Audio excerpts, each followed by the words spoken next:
Hello, welcome to Press Any Button. Are you ready to sound off, Nicky? Oh yeah, Eric, hit it. I don't know what I've been told. I don't know what I've been told. But General Chaos is pretty old. General Chaos is pretty old. Playing on Sega Genesis. We are going to finish this. Yeah. Oh man, sign us up for the army right now. We're ready to go. That's all you have to do if you want to be in the military service. Yeah. And oh yeah, I'm Nikki. I'm Eric. I guess we can go ahead and get today's podcast episode started, huh? Yeah. Since we did our sweet, sweet army song. Yeah, that was pretty good. Yeah. I think. It's totally like we're just in the army. For reals. So, Eric, what game are we talking about today? Is it General Chaos? I mean, you picked it. Yeah, so I think it is. For anyone who doesn't know, General Chaos is a 1993 satirical arcade / strategy game developed by Game Refuge and published by EA, Electronic Arts, for Sega Genesis. The game has both single-player and multiplayer campaigns, which consists of a series of battles fought over a dynamic map between General Chaos and General Havoc. Dun dun dun! The objective of this game is to capture the enemy's capital city by progressively winning battles. Yeah. Wow. Good So intro. much going on in this little tiny game. So much drama in this game. That is true. A lot of drama. And we'll get into that right now. Ooh.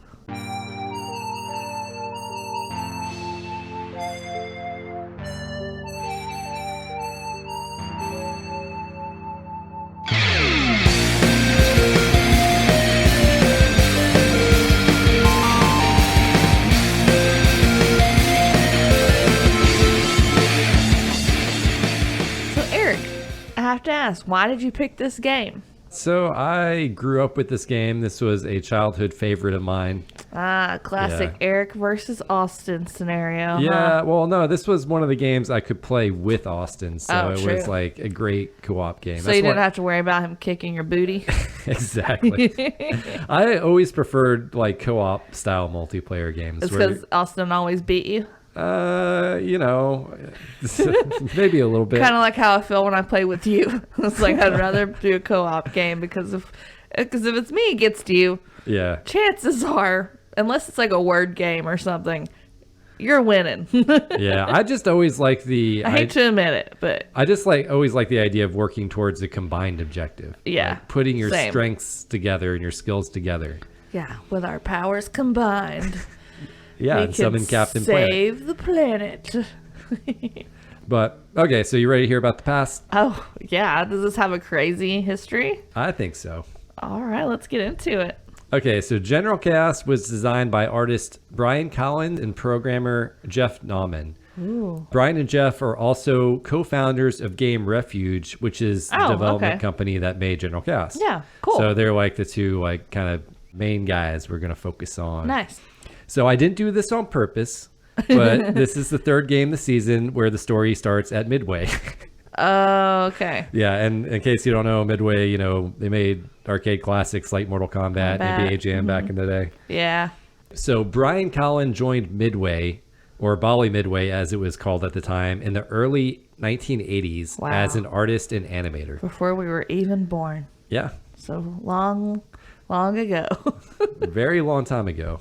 So some of the early games that Collin worked on were Cosmic Cruiser 1982, Discs of Tron 1983, Spy Hunter 1983, and Zachary in 1984. And Zachary being the first game he was given a design credit for. Ooh. So a lot of early 80s games. Yeah, exactly. Like he was an OG, like original. So have you played any of those games? No, definitely not. Yeah, unfortunately I haven't played any of them either. Maybe we'll have to do one episode. I think we will get into some that maybe you've played. So in 1985, Brian designed and animated an arcade game called Sarge, which is a multi-directional shooter where players could switch between controlling a tank and a helicopter. This was the first game Brian made start to finish with programmer Jeff Nauman. And that would be the foundation of a long collaborative partnership between the two. So do they always do like military kind of games? Oh, no. Oh, okay. Yeah. Well, it just seems like the first one is military. This one is military. Yeah, that's just a coincidence. Okay. That's good. Or You maybe don't want not, to I don't pigeonhole yourself into only doing like war games. Yeah, That'd be exactly. boring. So in 1986, which is a really good year, That was a great year. Brian and Jeff collaborated to make the arcade classic Rampage. Ooh. Have you heard of or played Rampage? I don't know if I played it. I've definitely heard of it. It sounds familiar. Yeah, the basic concept of Rampage is you're like this giant monster and you're destroying a city. Okay. So you can like Godzilla. Yeah, so you can choose between like a giant gorilla, a giant lizard, or a giant wolf. And yeah, you're trying to do as much damage sounds kinda cool. and destroy as many buildings before the military kind of comes in and defeats you. That sounds kind of fun, actually. Yeah, so you never played Rampage? No, have you? Yeah, it's a great game. At an arcade, or did you play it at someone's house? Did you own the game? I played. This is bad. I don't think I played the original Rampage. I played Rampage World Tour. Okay. For the Nintendo 64 when it came out. Okay. Which is like a remake. Gotcha. It's also a really unique game for the time, especially with the graphics depicting the destruction of buildings and the fact that you could eat people while playing as monsters. So it's kind of nice. That sounds really fun, actually. Yeah. That's kind of like one of their biggest name games that I think a lot of people would recognize them from. But yeah, Brian and Jeff would continue collaborating on games at Midway like Xenophobe, Pigskin 621 AD, and Arch Rivals in 1989. Arch Rivals was a basketball game that is considered the forerunner to the NBA Jam series. Wow. So kind of like a fighting style basketball game. So they've been doing video games for a long time. Yeah. They're like OG video game designers, basically. Yeah, they've been making arcade games for a long time. It's pretty cool. Yeah. Probably like grandpas now. Maybe great grandpas even. I don't know. Yeah. Okay, so Brian and Jeff left Midway in 1992. Basically, the gist of it was that Midway was dragging their feet when it came to renewing their contracts. They had already both been working out of their homes in Illinois ever since the company had moved their office to Silicon Valley. So that's when they decided to start their own independent game development studio, Game Refuge. So yeah, these guys were working from home in the early 90s. Nice. Yeah. Original remote workers. Paving the way for us all. That sounds really cool. So there's two guys that work together and they're like wanted to go off and do their own thing. Yeah. So they made their own company. Yeah. I feel like that's how a lot of these indie companies get started. You know, it's just like a couple of guys who used to work for some big company like EA or Ubisoft or something. They're like want to do their own projects. So they're like, why not just start our own gaming company? I think what it is like they already know how to do all this stuff from start to finish. So it's like, well, why don't we just do this by ourselves? Exactly. And then you get the creative freedom to do games that you actually want to do. Yeah. Sounds like a win-win. So after severing ties with Midway, Brian and Jeff went to talk to the people at EA where they pitched them the idea for General Chaos. Brian recalls that EA wanted to change it from a war game to a gang war game. What's the difference? Like having, one would be in a city? Yeah, like having gangs. I don't know. Yeah. Man, you talk about like video games already have a bad rep, right? Like promoting violence. Yeah, let's be a bunch of gang members. Like, I mean, I don't really know if that's any worse than being on like an army, really. Yeah. If you really think about it and break it down. But that's kind of funny that they wanted to go in that direction. Yeah, I thought that was kind of strange too. But ultimately, they did agree to their pitch and struck a 3-game deal with EA. Ooh, so, 3 games. Yeah. But there was never a General Chaos sequel or anything, right? We'll get into that. Okay, so Brian said in an interview that the General Chaos development experience was exhilarating and liberating. Jeff and I live about 60 miles apart, but years of working together enabled us to make the most of our limited face time, usually at a Hooters halfway between our offices.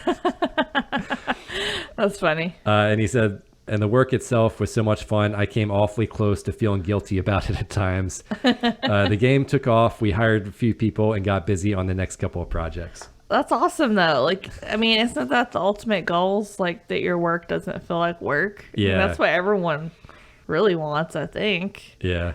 I also found another great quote from the instruction manual from General Chaos itself. There's there's a little artist bio in that. Mm-hmm. But yeah, the quote is, most days, award-winning animator Brian Collins leaps from his bed at the crack of noon, ready to tax his already overactive imagination in the mind-numbing world of game design. A firm believer in minimal sweat, he has been known to leave Halloween decorations up until Groundhog's Day. It sounds like you, Eric. Yeah, you know. You and Brian are like soulmates. That's my lost soulmate right here. If you could go to work at noon, oh my God, that'd be like your perfect job. And then also getting to be creative. That probably would be your dream job. I think that's one of the reasons why I like this game so much growing up. Because you connect with the creators. Yeah. You're like, oh, they're my bros. So General Chaos released in 1993 and received generally positive reviews, with critics praising its humor and 4-player multiplayer options. Really? Yeah. Huh. Interesting. People had totally different perspectives back then about games, huh? You're also thinking this is 1993, so you know. That's true. I will say there weren't a lot of games like this at the time. It was a very unique game. Gotcha. All right, you ready for some fun facts? Oh yeah, fun facts. I got 4 of them for you. 4? Yeah. Holy moly. That's a lot of fun facts coming at me. This first fun fact is almost more of a Rampage fun fact, but it still involves both Brian and Jeff, so I think it applies. Okay. So Rampage has an open and cut scene where it shows pictures of what the 3 humans looked like before they mutated into giant monsters. Brian Collins' photo is next to George with the headline, "Experimental vitamin has ill effects." Brian's wife, Ray's photo is next to Lizzie with the headline, "Woman finds lake to be radioactive." And Jeff Nauman's photo is next to Ralph with the headline, "Unusual food additive may be recalled." So, yeah, so basically if you want to see what they look like in real life, you can see their photos in that game. In Rampage? Yeah, so yeah, there's Brian, there's Brian's wife Ray, and then there's Jeff Nauman. Does Ray is she involved in the designing or like anything? Or did he just want to put her in there because, you know, it's his wife? Not that I know of. Okay. Yeah. Because I feel like a lot of games we've learned about where it's back in the 80s and stuff or early 90s, there's a lot of like couples that did design video games together, which is kind of cool. So you never know. Yeah, I think of Ken and Roberta Williams or something like that. Okay, so fun fact number 2. So after the success of General Chaos, Game Refuge started working on the sequel that would be called General Chaos Major Snafu. Major Snafu? Yeah. Oh my God, that sounds lame. I'm not even going to lie. So according to Brian, it was about halfway complete when it got put on hold so they could work on an arcade game for Electronic Arts instead. Basically, EA said, "We want you to do this arcade game for our arcade division." And that takes precedence over the sequel. Yeah. Basically, after that, Major Snafu kept getting pushed aside for other opportunities and never saw a release. Oh, man. Yeah. Hey, maybe 2023 is the year for General Chaos 2. Going to be released on PlayStation 5. All right. So fun fact number 3, and I feel like this is more of a sad fact than a fun fact. There was another attempt to make a sequel in 2013 that was going to be called General Chaos 2 Sons of Chaos. That sounds awesome. Like Sons of Anarchy. This basically was a Kickstarter. Of course it was. Started by Brian Collin in order to raise the funds needed to make the game. They had a goal of raising $125,000, and unfortunately, it only managed to raise around $16,000. Ouch. Yeah. That's not even close. Yeah, it came well short of their goal. It was goal. 20 years later, so. Yeah. Right. Yeah. Because yeah, 2003, I don't know how much publicity that Kickstarter campaign got. I know they should try it again. They should probably get more publicity now. Yeah, I never heard about it back in the day. Also, do you really need $100,000 to make a game? Yeah. You could probably do it for cheaper. I feel like. I don't know about that. You know, you have to like eat and Compromise. Compromises, okay. Just kidding. But and you have to pay. So do you people. think there will ever be a General Chaos sequel? Well, we'll get into that when we talk about the future. Foreshadowing. So, fun fact number 4. I know you came up with some ideas of what some of the characters' names might be. I was going to say, disappointingly, none of the characters are named Chad. Damn it. What about Brad? No Brad. In fact, they don't really have names. They really only have class names. Oh, man. I agree. I think they should have had They real should. people names, but They're all named Chad. I'll give you their class names, though. There's Gunner, Launcher, Chucker, Scorcher, and Blaster. Yeah. Can you guess which character is which? No, definitely not. So yeah, Gunner's the machine gun guy. Oh, well, yeah. Launcher- Sorry, I thought you meant like Okay. which character, like which soldier was with which. Okay, so you want to take a guess on for each of them? So I'll go over the names again. We have Gunner, Launcher, Chucker, Scorcher, and Blaster. Okay, well, Scorcher gotta be flamethrowing gun, Yeah. right? Yep. Blaster's gotta be the like missile launcher thing. The bazooka? Yeah. No, that's wrong. What? Yeah. Okay, launcher has gotta be dynamite, right? No. Oh man, Gunner's gotta be machine gun. Yeah, Gunner's the machine Okay, gun. all right. Whew. I got one. I got 2 out of 5 or 6 of them. What about Chucker? Chucker, TNT. No. Oh wait, is dynamite and TNT the same thing? Yeah. Grenade. Yeah. All right, Chucker's grenade. Okay, you just go through 'em. Okay, yeah. That's really confusing. Gunner's by the now. machine gun guy, and this is how me and my brother would refer to him. Gunner's the machine gun guy. Launcher's the bazooka guy. What? Chucker's the grenade guy. And additional fun fact: the Chucker is a reference to Chuck Norris with his beard and handbag. I told you that dude looked like Chuck Norris. Yeah, he did. He looks just like him. I didn't even know Chuck Norris was popular in 1993. Apparently, it was. Scorcher is the flamethrower guy, and Blaster is the dynamite guy. Oh, I feel like Blaster and Launcher should be switched. Yeah, I don't The know. bazooka? What are you launching? I don't know. Launching the little bazooka missiles. RPGs. I mean, you're shooting them. I don't know. It's a stretch, okay? All right. They should have all been named Chad. They should all Chad, be named 1, Chad and Brad. Chad 1 through 5. You got Chad 1, Chad 2, and Chad 3. And Chad 4, and then Brad. And then Brad, yeah. Be great. All right. So, yeah, that's my fun facts. That's my history. That's awesome. Yeah. I'm surprised you were able to find so much info on this game because it's like really old. Yeah, actually, their website actually had a pretty good amount of stuff On EA? No, or- they're gamerefuge.com. Oh, cool. Yeah. It's crazy how many games EA has touched. Like, man, they like without Yeah. EA. I mean, I know they have a lot of controversy around them, like occasionally, but Yeah. without them, a lot of games would not be here. You Yeah, know? they It's, were like, they kinda were a nuts. pretty major publisher back in the day. Yeah. And I feel like they used to be cooler than they are. I don't know. Yeah. So Eric, you used to play this game with your brother a lot. Oh, yeah. Yeah. Did you ever play with anyone else? Did your dad ever jump in or No. anything like that? Nope. Did you play with any other friends or just you and your brother? I think I only ever played this game with Austin. I don't know. Wow. And now me. So there is a story to this game. What? Well, yeah, there's a war going on. In so fact, that's I the mean, story. I think you got most of the gist of it because the story is loosely told in the instruction pamphlet as a comic, which I was showing you earlier.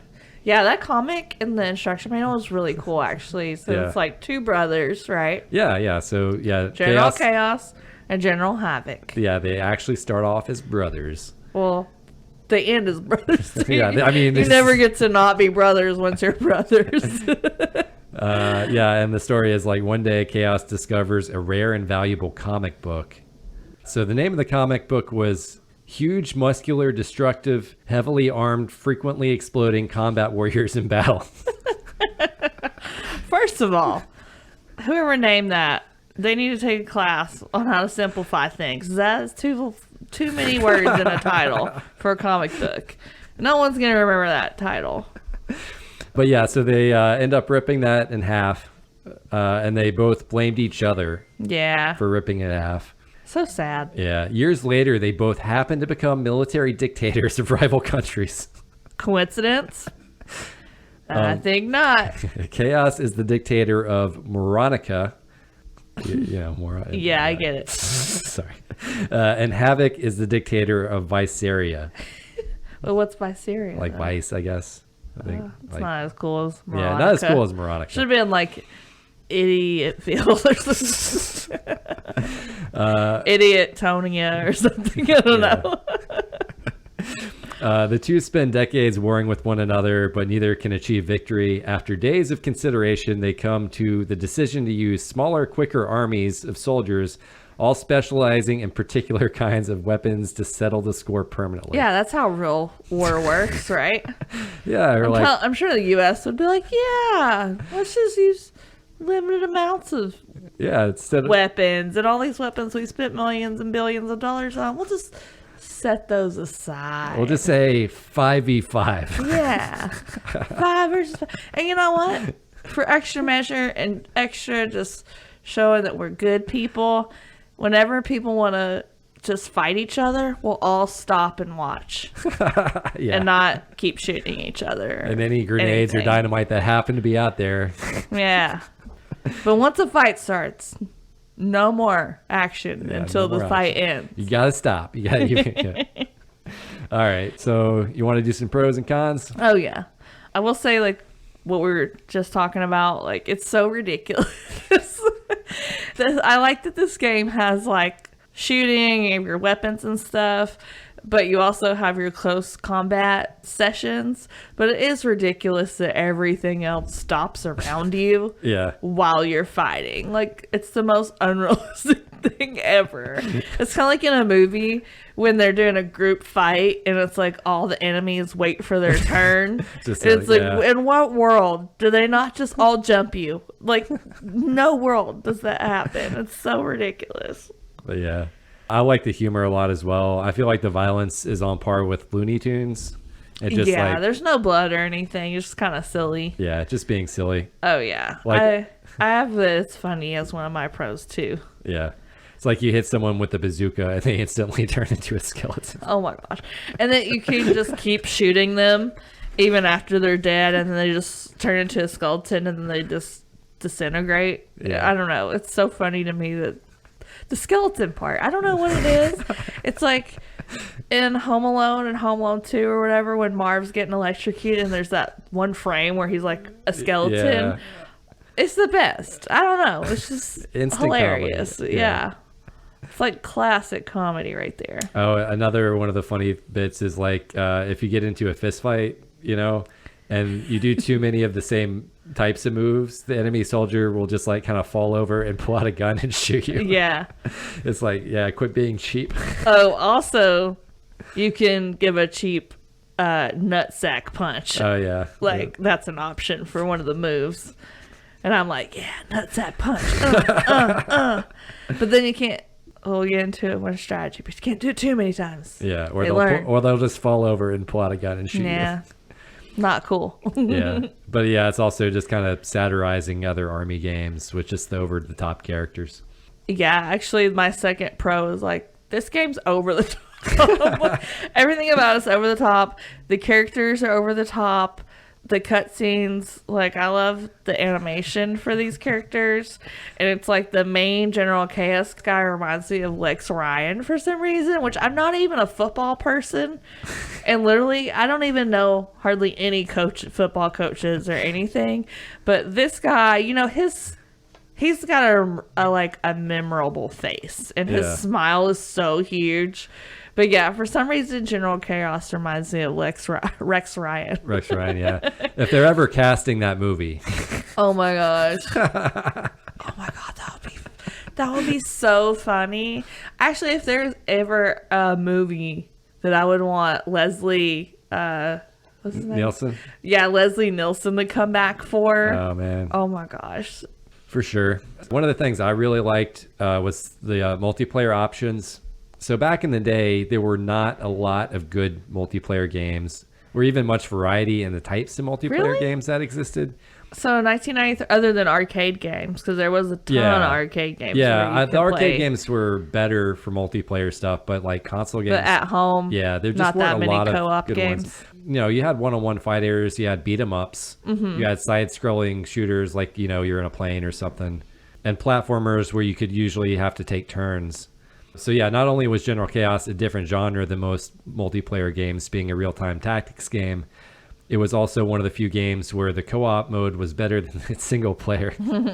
So you had like motivation for wanting to play with a friend or family member. Oh my gosh, I definitely agree. Yeah, and so back when I was a kid, I would love any chance I could get to team up with my older brother and play a game where we're basically on the same team. Yeah.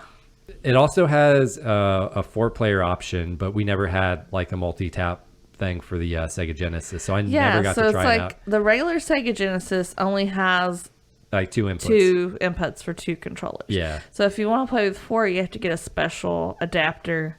Yeah. So that you can turn each one of those into 2. And we don't have that adapter, unfortunately. I do want to play 4-player mode. I feel like that would make it way easier. Because like in co-op mode, you still have to control 2 players. And then in single player mode, you're either controlling 2 players by yourself or 5 players by yourself, which gets hard. Yeah, it's a little challenging. It's tough to coordinate all those characters by yourself. Yeah. I like that there's a variety of weapons in this game, even though like it's 1993. You still have like 3 different long range weapons and 2 short range weapons. Oh, really? Like I would say, right? Because like the... Yeah, machine gun, I would say medium. Oh, you think that's medium? I thought machine gun and fire thrower or flamethrower were like shorter range. I would say the dynamite is definitely short range. Oh, really? Yeah. Yeah, so you got like short range, medium range, long range weapons, which is kind of cool. I guess I was thinking more of just short range and long range, but I see what you're saying with the dynamite. Yeah, you can't really throw it that far, so that is more of a short range. And then like the grenades are kind of similar to the dynamite, I think. Yeah, the dynamite can go a little bit longer, but not too much. Yeah, not that much. And then you got bazooka, which can go the furthest. Yeah, it's weird because the bazooka is almost like a sniper rifle in this game. And then the flamethrower and the machine gun are, I think, they're kind of equal range, right? No, machine gun has much more range than the flamethrower, yeah. I'd say that's a... I got it all wrong. Hey, no worries. But it is cool that you have like a variety of weapons and it's not just all like machine guns. Yeah, and they're all pretty different strategies to use the different weapons too. Yeah.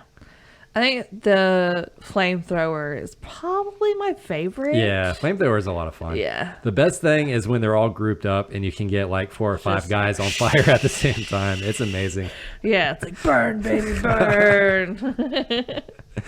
It's like if there's ever a zombie apocalypse, I want the flamethrower. Watch out, everybody. I don't know. Zombies can't feel pain, and then they're just on fire after you put it. So I don't know if that's a... Hey, don't ruin my fantasy, okay? Sorry. I feel like the difficulty ramps up at a pretty good rate. So like the first campaign is like pretty easy. Second one's a little bit tougher. And by the time you get to the third, it's actually pretty difficult. It's pretty difficult, yeah. So I feel like the difficulty curve is actually really good on this game. Oh, yeah. This game is definitely more fun in a group than playing by yourself. Yeah. Like if you're playing, this is a party game, I would say, or a game that you definitely want to play with like a group of friends. I agree. Yeah. Over playing by yourself. Yeah. The solo single mode for this game is just really crappy. we'll talk about that in a minute. Yeah. I'm not. If you want to transition. I'm not done singing his praises yet. Okay. Another thing I liked is the number of maps. So there are over 50 unique maps in this game, and each of the 3 campaigns have completely different maps from each other. And once you play a map, that map is marked off, and you don't ever repeat maps in the same game, which is really nice. And my final one are the bonus objectives. Sometimes you'll get like a bonus objective in a map, like destroy a vehicle or structure or something. And I think it's a nice destroy way. their water supply. Yeah, I think it's a nice way to kind of add some variety. Yeah, that's good. Yeah. Gives you a little something extra to try for instead of just killing all the people. Yeah. So what's one of your cons, Nikki? Well, first of all, I got a little bit ahead of myself, I guess. But the single player mode is really bad. Yeah. Like, compared to the multiplayer mode, like, multiplayer mode is very intuitive. It feels like your normal, like, console game setup. Single player mode, to me, feels like it was almost more designed if you were playing on a PC and you had a mouse. Yeah. Than if you're playing with Sega Genesis and you have, like, this big, bulky controller, you know? The main difference is almost entirely in how the game controls. And it doesn't really make sense to me why they couldn't just keep the mechanics the same and you just switch through more players, like, the same way than having this weird cursor thing where you're like, go in this direction, player. So in, like, multiplayer mode, you press C and you can alternate through your two players, and you move them around with the D-pad like a normal game. Yeah. In single player mode, why couldn't they just do that? I don't understand. Well, they have this weird cursor thing, so instead of switching through players and being able to move them with the D-pad, like, the D-pad almost is pointless unless you're moving the cursor around. Oh yeah, you're using the D-pad to use the cursor, and that's just an awkward. Just makes no sense. Any game where you're using the D-pad to move a cursor, it always feels awkward. Yeah, it's just weird, and it's like they already have the mechanics set up in multiplayer mode where you can just switch through and move your player around like normal. But for some reason in single player mode, they were like, no, that won't work. Yeah. That'll be too confusing. Let's add a weird cursor thing and, like, have your players be able to walk in this direction. And then, like, I don't really understand what they were thinking. But you can have that control scheme if you choose the option where you only have two players, two characters. So you can either choose a group of 5 where you use the cursor, or you can just choose 2 where you control them, like, individually. So it's like, what happened? Maybe it was something with the computer power, like the computer capabilities back then and stuff. But, like, why couldn't you still just switch through the 5 players like you do the 2 players? Yeah, why did it have to be a totally different mechanic, totally different learning curve? Like, to me, it just kind of changes the whole game into, like, a totally different thing. Yeah, to me, they should have just made an option where you could switch between the control scheme that you prefer. Yeah, I agree. It really doesn't make sense. It's almost like they designed it to be on the PC for the single player mode, but on a console for the multiplayer mode. And it's like, this game wasn't released on PC ever, so I don't know. It just doesn't make sense to me. Yeah, I agree with you. So one of the cons I had was, sometimes your guys will just randomly fall down for almost no reason. Oh my gosh, for real. And then it takes forever to get back up so you can move to a different location. It kind of falls into, like, the cartoony side, and it is a little bit funny, but yeah. So if you're, like, walking over mud or ice or trying to jump over, like, sandbags or a fence, sometimes you'll just trip and fall over. You'll just trip. It's too realistic. Okay. It just feels like it happens a little bit too much. Yeah. Like, for me, I didn't find this game very easy to pick up as someone who is more new to games like this and hasn't played a lot of the old games from the 90s, and I never had a Sega or anything like that. Yeah. I don't know. I guess I did okay playing You had the option of going through boot camp, but you chose to not do it. Well, okay. I'm sorry. If I cannot learn your game while I'm playing it and I need a special tutorial to learn, it's not a good game, in my opinion. Like, make it where I can learn as I go. I don't have to do a whole separate thing. I mean, we all know my opinions on tutorials at this point. But I feel like the tutorial's pretty funny with this game. I'm just like, I just want to be able to jump right in and play, you know? Yeah, I know. And for me, this is not one where you can just jump right in and automatically know what you're doing. I mean, it takes a while to kind of learn the mechanics of everything. And I don't know, I was really bad at this game. I thought it was kind of hard. Yeah. So one of the things I didn't like is sometimes the troops you're controlling just won't face the right direction. Yeah. Oh my gosh. So how it works is Because you don't get to control where you aim. It's just like an automatic thing. yeah. So yeah, your troops will automatically fire towards the closest target when you tell them to fire their weapons. Sometimes they shoot towards the closest target. Sometimes they just shoot in some random weird ass direction. That is like, true. What are you even aiming at, dude? But yeah, it makes sense when you're trying to control like the 5 soldiers all at the same time using the cursor. It's kind of like a necessity at that point. But when you have individual control over a soldier and you can't get them to turn in the direction that you want, it can be extremely frustrating. Oh yeah, super frustrating. It's like I got It's a whole. like, why are you? I'm right next to this dude. Why are you shooting to nothing It's over like, on the yeah, other why are you trying to side? shoot this guy who's already on the ground? It's like, oh, the joys of playing a game from 1993. It's like we're so spoiled now. Yeah. You don't have to deal with any of that crap, but sometimes it's fun to torture yourself, I guess. Yeah. And something else that I thought was kind of lame is like the music could have been better. Yeah, like it's like, they only play music during like the cutscenes. It's like 2 songs, I think, right? 2 or 3 songs. Yeah, and then while you're battling, it's mostly just like grunts and Yeah, just stuff sound from the effects. players. Jesus Christ. They don't even, it's like, ugh, they're getting shot and all this stuff. It's like, why not just have a little bit of music still playing? I don't know Yeah. if that's just the capabilities of the Sega console, I think or if Sega they were could just have- didn't well, think about I it, don't or know. what.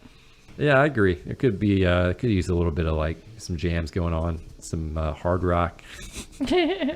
Yeah, some hard rock, some electric guitar. So yeah, one of the things I wasn't a huge fan of were just like the fights. Just Oh my god, I hate the fights. It's just like I get why they're trying to like Yeah. change it up and do something fresh and different. But the fighting, if you're gonna have the fighting, make it good. Like it could have been way better. Like Mortal Kombat was already out by this point, so like we know they could have made the mechanics for fighting better. So yeah, just give you an idea of how it works. If 2 enemy soldiers get really close to one another, they'll just like a little like smoke thing will come up. Yeah, like a dirt cloud. Yeah, dirt cloud. Everyone else will freeze. Like any grenades or dynamite that have been thrown before that point, they'll still be alive, but you can't move any of the other troops, so Yeah. they'll just get hurt by it. Then you have a one-on-one fight between the 2 soldiers where it feels like it just takes way too long and it happens way too often. Yeah, and it's like, in what world, when you're in war, does everyone just freeze to watch 2 guys fist fight? Like, never ever. Yeah. Not that this is trying to be the most realistic game in the world, but still, it's just like, it's super boring when it's not you fighting. You're just like, okay, let me sit here and I guess root my pal on. Like, I don't know. What else do you do? Yeah, I try to avoid them just because they're not that much fun. Me too. I didn't enjoy the fighting, the But, fights that much. Yeah, fights in the first campaign are like pretty easy, but by the second campaign, they're much harder. I'd say it's like closer to 50-50. And in the third campaign, you might as well forget Yeah, it. You're third campaign, they're almost impossible. You're not winning that fight. Yeah, it's like every now and then the game will let you win one, but Yeah, if you're lucky. yeah, sometimes. If you block, I feel like blocking is good, but we'll get into that. We'll get into that for strategy. You'll see, yeah. One last thing that I didn't really like is there's really no difference between the soldiers other than the weapon that they're using.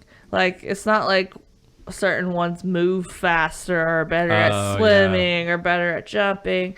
They're pretty much all the same. They just have different weapons. Yeah. They could have made some taller, maybe some shorter. I don't know. Maybe just varied up their stats a little bit so it wasn't like you have 5 clones, you know. They do make them look sort of different. Like one looks like Chuck Norris and some don't have beards and stuff. Yeah. But there's really no difference as far as like their stats or anything go. Yeah, I see what you're saying. Yeah, that'd be cool if you had like the flamethrower guy being a little bit faster. Yeah, or maybe something. that's just like, I don't know if that's just like a 1993 thing. You know, you can't expect that for back then. But it's just like, it would have been nice to have maybe a little bit of variation, something else to like make you want to choose these people over these other people than just their weapon. I will say the damage they do is a little bit different. So they're statted different as far as that goes. Though. Yeah, that's true. That's related not to the them, weapon. Their height or anything. Yeah, there's not really a lot of diversity in the characters. Yeah, all the characters are white pretty much. So there is a few women in there, which I'm like, whoa, progressive. Like some of the cutscenes of women. Yeah. Not the actual people you play with. Not the soldiers, but like in the cutscenes. I was about to say, I'm like, There's a couple of scenes where you have General Chaos, and then it's like another leader or whatever is the woman, you know, right? Yeah, in the background. The short-haired blonde lady. Any other cons? I think that's about it for me. I think I said all the things. All right. I don't like this game that much. I'll be honest. It's not my fave. I had a hard time making myself play this just so that I would know the game so we could talk about it and stuff. But this definitely would not be a game I would choose to just play in my free time, like if we weren't doing it for the podcast. Yeah, I understand. The single player to me just was never that great. I always loved it as a multiplayer game. Yeah, it was better playing with you, but still I'm just really crappy at it. So, and I didn't really, I don't know, I guess I did get better as we played it, but still I don't think I really understood like all the mechanics fully. I think I was still probably making a bunch of mistakes and stuff just because I don't know. Yeah, I mean, I did have a lot of my childhood to play this game. Yeah. So, yeah, you want to talk about strategy? Yeah, I actually do have a little bit of strategy. I mean, I don't know if it's great strategy considering I'm not that good at this game. But I will say, like, one of the things to look out for is who has what weapons if you're doing multiplayer. I didn't realize until you told me that I was actually picking the weapons for both of us. Like, in my mind, like, I was picking mine and then you were picking yours and it was separate. Yeah. But it's not. So if you're first player, you're picking your weapons for you and your partner. So kind of look at both. For me, it was just making sure we didn't both have like short range weapons. You don't want to have like a grenade and TNT at the same time. Like, you want to have at least one gun and one something else. You want one bazooka guy usually, yeah. Yeah, exactly. And like I said, the bazooka is basically like the sniper in this game. It's the only weapon that can go all the way across the map. Yeah. But it's also the only weapon that like is affected by the obstacles like trees and sandbags and stuff. True. So if the enemy has a bunch of bazookas, you want to make sure that your guys have a little bit of cover. Yeah. To help kind of protect them from the bazooka guy. Exactly. Or the launcher. Yeah, the launcher. I like bazooka guy better. Yeah, bazooka guy rolls off the tongue really nice. Yeah. What's a piece of strategy that you have? So spread your troops out and try to flank. Yes. Grouping your units up leaves them vulnerable to grenades, dynamites, and flamethrowers. So those like area effect weapons. Amen. Yeah. So especially if you have a group of 5, if you're trying to do all 5 of them, you want to make sure that they're spread out. They're spread out. You want to make sure that the close range troops are close to their their troops, and the long range troops stay back. So yeah, and I actually have keep moving because I feel like if you keep moving around, then it's like they can't really aim at you as easily.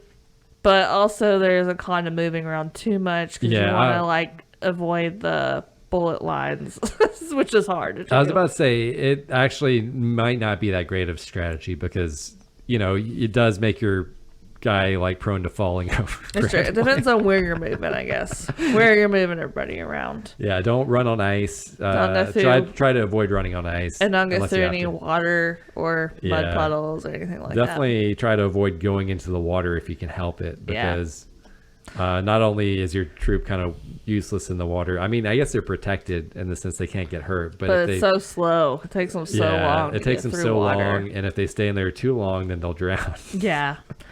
Another thing is use your medics sparingly because when you get to the end, the other team will have like 7-8 medics left, and you will have like 1. And it's not great. So if there's a stronger player, like with me and Eric, you would try to strategize so Eric's around last and he can just clean up, and then like he doesn't have to use any medics on me. But like so it's also like who you choose to save, right? So sometimes it's in your best interest to try to save like a bazooka guy or a flamethrower guy or something. Yeah. Or even a machine gun guy. Or the better player out of the two, like if it's your player versus my player. Yeah. So my piece of strategy is to abuse the pause button. Oh, if you're playing single player? You can do it as a yeah, we did watch a speed run, and that person really abused. It's almost, to me, it feels like cheating in a way, because you're like, you found a loophole. Yeah, so pausing the game, like pausing the game does not make anyone invulnerable, which is kind of hilarious. So yeah, it does keep you from moving. Yeah, it keeps everyone from moving or attacking anymore. But if someone's already thrown a grenade or a piece of dynamite, for example, those are still going to go off and hurt whoever. Yeah, and the people can't move to avoid them. Yeah, all you're doing is basically freezing everyone in place. Yeah, it's kind of messed up, honestly. It does feel like cheating to me, but I get it that it's not technically cheating. Although that's in the game. Morally, you're cheating. Come on, you got to feel some guilt. Like know that's not how it's intended to be played. Yeah, you can abuse it all you want. Just feel bad about it later. Yeah. Also, I try to avoid all close combat altogether, but especially in the third campaign, because you will just lose. Like, and then your player's out, and you need a medic, and then it's just the first campaign. It can actually be to your advantage to try to initiate those fights, just because you do have an advantage of winning them. Like in the in the first campaign, but. Yeah, as we move into the second and third, and just definitely try to avoid them. Yeah, for sure. And part of avoiding them, I feel like, is also paying attention to the iframes. Is really, you know what iframes are? No. Okay. I was going to totally pretend like I knew. I was like, yeah, the iframes. Those things. Iframes are invulnerability frames, times in the game where your character is invulnerable. Oh, okay. So, like, you take some damage and then... Oh, so, like, in Mario, if you, like, got hit by a bullet, you're, like, invincible for, like, a second after that? We call those iframes. Ah. Learning something new. Yeah. Thanks, babe. So all the soldiers, anytime they get hit, they'll have some iframes. And iframes actually last quite a while. So it's your advantage. Like if you have a soldier who's taken damage, you can run through a more dangerous area right afterwards. You can also time your attacks against the enemy's soldiers for when their iframes run out. It's also kind of important for predicting their iframes so you can avoid those close combat situations. So you're not trying to burn someone who has iframes and then they run into you and then you're doing the close combat thing. Yeah, and speaking of close combat, kind of like, I guess we kind of already mentioned it earlier, but a strategy for that is like you can't just keep doing the same move over and over. They'll just fall over and pull out a hand. Yeah, like you can't just try to keep punching their nuts over and over again like I tried to, because eventually they know you're gonna do that and they just shoot you. Yeah, it's kind of you have to mix it up, and you have to use. I think it's helpful to use the blocking too. Yeah, when you're doing the combat, you have to mix up your moves just because. Yeah, like if you keep doing the same move, the game will consider it like too cheap, and you'll just die. It just decides. But you can pause and let the people get bombed without being able to move all you want. That's not cheap. Yeah. My final bit is that there is a damage hierarchy to pay attention to. Like machine gun guys do the least amount of damage, while dynamite guys do the most amount of damage. Oh, I didn't know that. So like, don't like shoot an enemy with the machine gun when he's about to get hit by an explosive. Ooh. So if you have a brain power to think about that in the moment. Yeah. Which I don't. I'm like, oh, I just gotta shoot constantly. So, Eric, did you find anything about the future? Is there going to be a General Chaos 2? It looks like there is going to be a General Chaos 2. No way. So I looked up. I tried to look at the future and I didn't find anything. So I talked about how the Kickstarter. Where are you getting this info? So I talked about how the Kickstarter for General Chaos 2 never reached its goal. But there was an update on it in 2020 saying that they were going to make the game anyway. Oh, so they get some investors, or I'm not sure. going to use their own money? But the most recent update that I could find was November of last year, basically saying that their small development team was still like making progress on it. I'm curious, like, what does the 2023-2024 General Chaos look like? Yeah, I don't know. Well, what was interesting in that update is they talk about how they originally were trying to make it 3D, but they actually scrapped that idea and went back to the pixel art style, which to me sounds really cool. I love the art style in the original game.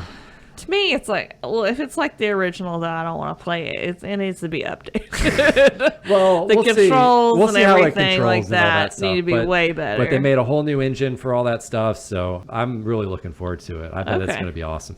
Idea of when it might come out? I have no clue. Okay. But yeah, it is a very small development team working on it. Okay.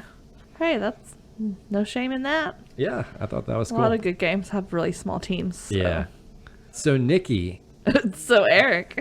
Did you manage to beat the second campaign either solo or in multiplayer? Oh, yeah. I did. How do you I was even a little drunk when I did it. Go me. So how do you do it? Mostly with you, with your help. And you're cheering me on, telling me, yeah, just one more fight. You're going to get your goal. I was like, okay, let's do it. And we actually beat the game today, though, on multiplayer mode. So yeah, that was a lot of fun. You didn't go back and try on solo? I did try it on solo. I'm really bad at it. It's too much going on all at once. And for my brain, I'm like, I honestly could not figure out what player I was moving. I know that it's highlighted, but it's delayed. And with the cursor thing, I didn't really get it that much. So I don't like the single player mode on this game. But the multiplayer mode is a lot better. Yeah, I'll say. multiplayer. If you're gonna play this game, just play it with a friend. Yeah, find a buddy. Yeah, don't play it by yourself unless you're hardcore. All right, Nikki. Let's find out what this brand new game is going to be. This brand new game. You know what? I was thinking, what is a game that I want to pick that Eric would have no idea what I'm going to pick? Trying to make it a surprise. But actually, I bought this game a while ago. You might remember, I assumed that all 360 games were just like, you could just play them on Xbox One. Yeah. Like, I just assumed the Xbox One could play all the 360 games. I was very wrong. And so I bought this game, and I put it in the Xbox One, and it's like, nope. And this is right when we just gave our Xbox 360 away to my nephew. Yeah. So it's been about 3 years now.